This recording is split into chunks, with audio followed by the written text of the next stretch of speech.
Саламатсыңарбы 7-класстын окуучулары? Бүгүн 4-сабагыбыз. Бүгүнкү сабагыбыздын темасы стандарттык тексттик программалар. Өткөнкү сабакта эскерте кете турган болсок, биз тексттин мүмкүнчүлүктөрү боюнча сөз кылганбыз. Бүгүнкү сабагыбызга келе турган болсок, бүгүн биз стандарттык тексттик программалар менен өтмөкчүбүз.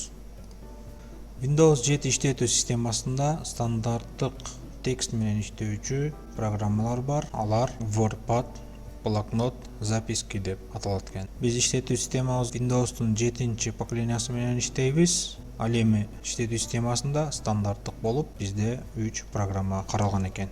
Ар бирин жеке жагырай турган болсок, WordPad деп аталган программабыз, иштетүү эмблемабыз мындай көрүнүшкө ээ болгон эмблема. Ал эми биздин иштөөчү талабыбыз мына астындагы сүрөттө көрүнүп тургандай. Ал эми программаны ачуу үчүн биз пуск все программы стандартный деп аталган мындай командаларды жасашыбыз керек экен. Ал эми кийинки программабыз боло турган болсо, бул Blocknot деп аталат. Blocknot деле ошол жогоруда көргөндөй WordPad программасынын жанында жайгашкан. Программаны ачуу үчүн биз ошол жогоруда айткандай эле пуск все программы стандартный деп аталган команданы жардамында кирип алат экенбиз. Ал эми Blocknot'убуз бизде болгону текстти иштөө менен гана алектүү болот экен. Запискини көрө турган болсок, бул записки биздин кадимкидей эле жашоодо көргөн стикерге эле окшош. Логотиби жогорку жакта көрүнүп турат, сары. Ал эми биз бул запискиде ар кандай программаларды, ар кандай заметкаларыбызды экран бетине жазып алсак болот экен. Аларды биз түстөрүн, өлчөмүн дагы өзгөртүп алат экенбиз. Бул жогоркудагы айтылган программаларды практика түрүндө көрөлү. Ал эми практика түрүндө өтө турган болсок, биз WordPad, Записка, Blocknot программаларын жогоруда айткандай эле пуск, андан кийин все программы, андан кийин биз стандартный деп аталган төмөндө жайгашкан папканы ачабыз. Ал жерден биз WordPad, Blocknot, Записки деп аталган стандарттык тексттик редакторлорду көрсөк болот экен. WordPad программасын биринчи тааныштыра турган болсок, мына бул жерде WordPad программабыз. Ал программабыз бизде мындай көрүнүшкө ээ болгон экен. WordPad программабызда кадимкидей эле тексттерибизди жирный, курсивный кылсак болот экен, түстөрүн өзгөртсөк болот экен көрүнүшүн. Ал эми маркерлерди колдонсок болот экен, изображение колдонсок болот экен кадимкидей эле. Мына бул жерден каалаган бир сүрөттү алып койсок болот экен WordPad программабызда. Андан кийин жанында Paint, рисунок деп чийип алсак болот экен каалаган бир сүрөтүбүздү.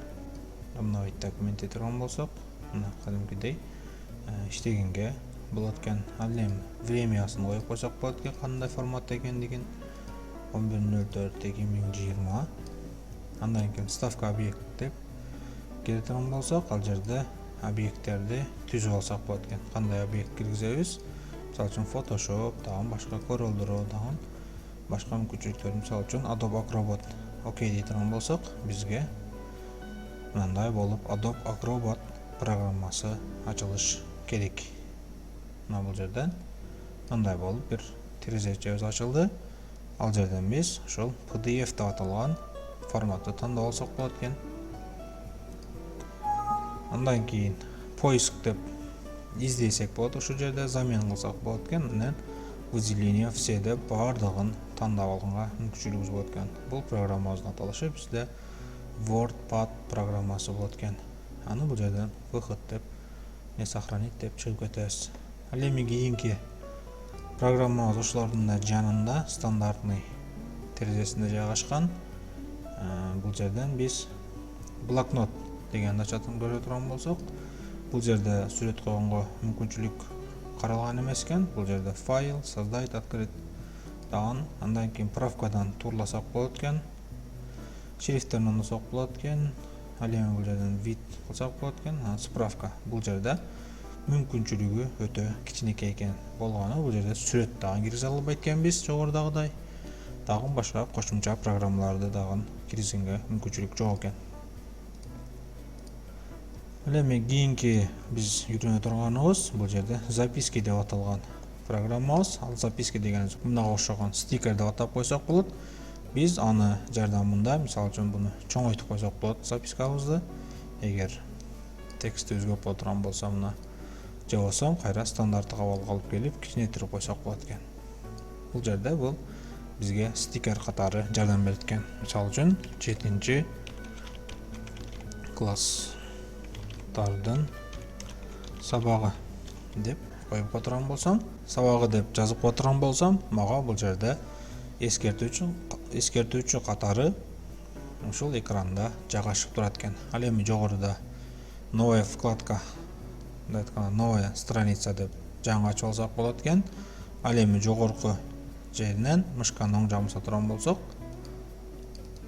бул жерден переместить размер деген чыгат экен.